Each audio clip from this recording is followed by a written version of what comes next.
feet below the surface, that's 6 feet below the viewing wells.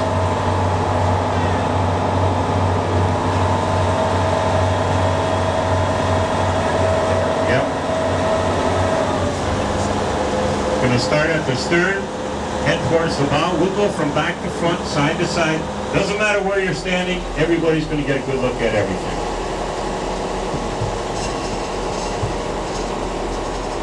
Come into this viewing well first, it'll come into that one over there second.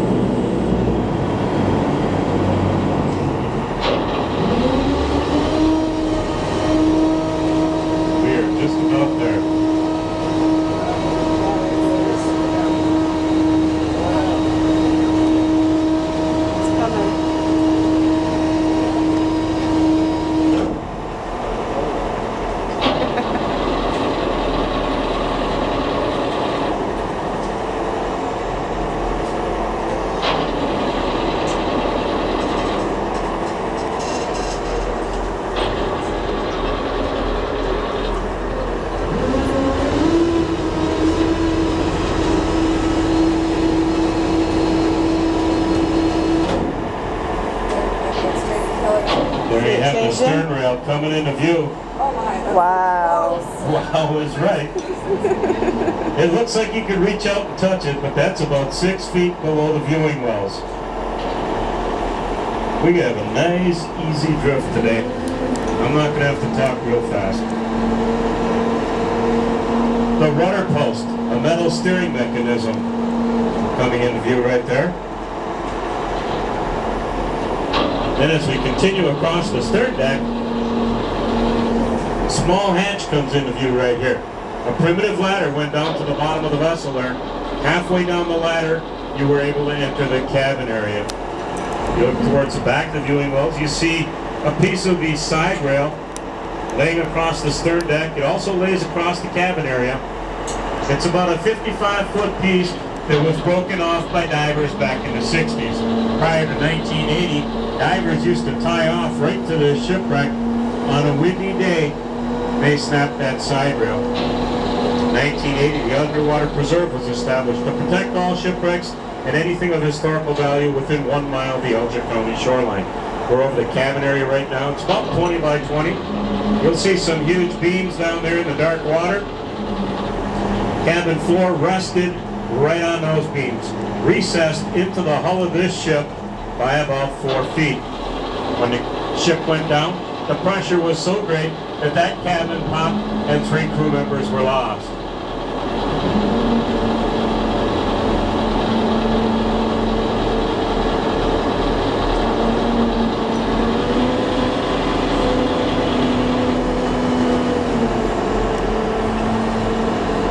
The next opening that you're going to see is the aft or the rear cargo hatch.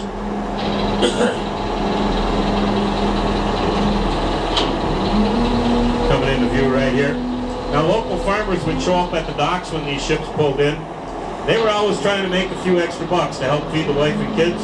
They used shovels, buckets, and wheelbarrows to load these vessels. Spent the better part of a week, 4 to 5 days, loading these vessels. Their compensation, $1 a day. That's what they were paid, $1 a day.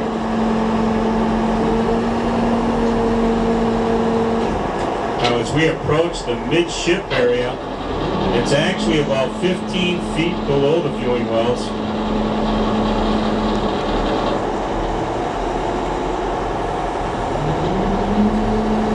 And this is where the salvage company dropped a log boom through the deck of the ship so they could send the hard hat divers down to recover the high-grade iron ore. Those are the guys in a big brass helmet with a leather suit and air hose running up to the surface, and hopefully his best buddy up there pumping them fresh air, because they would have to spend several hours at a time down there loading huge chunks of iron ore into large buckets, and then they would hoist them up. The centerboard hatch is located right in this area, a rectangular shape, and then you see a narrow opening down the center of the ship. Centerboard trunk is built right into the hull of the ship here. All of these ships equipped with raisable centerboards, 40 feet long, 8 feet tall. And they would raise them right up into the hull of the ship when they went through the shallow waters or the canal systems, and then lower them back down when they got in open waters.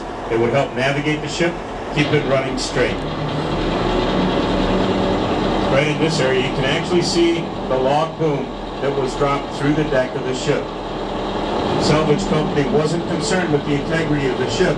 Their main mission, recover the high-grade iron ore that was aboard this ship. And they got all but about 100 tons. The remaining ore on this vessel, very hard to get at places. The V-shaped areas where that trunk is built into the hull would have been wedged in there pretty tight. Now the front or the fore cargo hatch, another loading area for this vessel.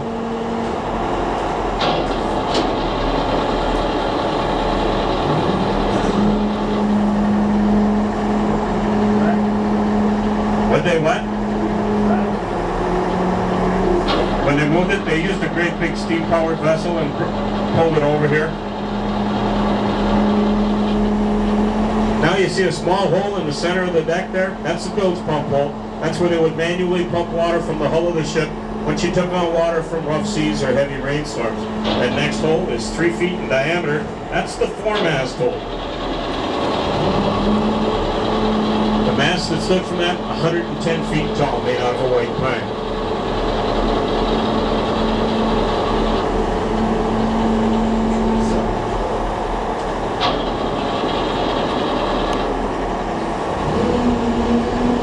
Approaching the bow of the ship, the next opening that you're going to see is the companionway and chain locker. There were sleeping quarters for 2 crew members down there. Also storage for anchor chains and dock lines. Those small metal rings to the side, Kazai rings. Anchor chains came out those rings.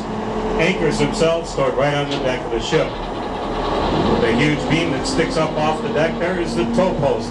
They used to tie lines to that, run them to shore, hooked to a team of horses or oxen. That team would pull this ship through the canal system to get around Niagara Falls, about a 30-mile journey. Broken side rail on both sides, believed to have been done by the salvage company when they towed this ship over here. And then the bow of the ship coming into view, you can see the metal strapping right up over the front of it. Once again, just about 6 feet below the viewing wells. You got the tow post right there, the broken side rail on each side, and then the bow of the ship.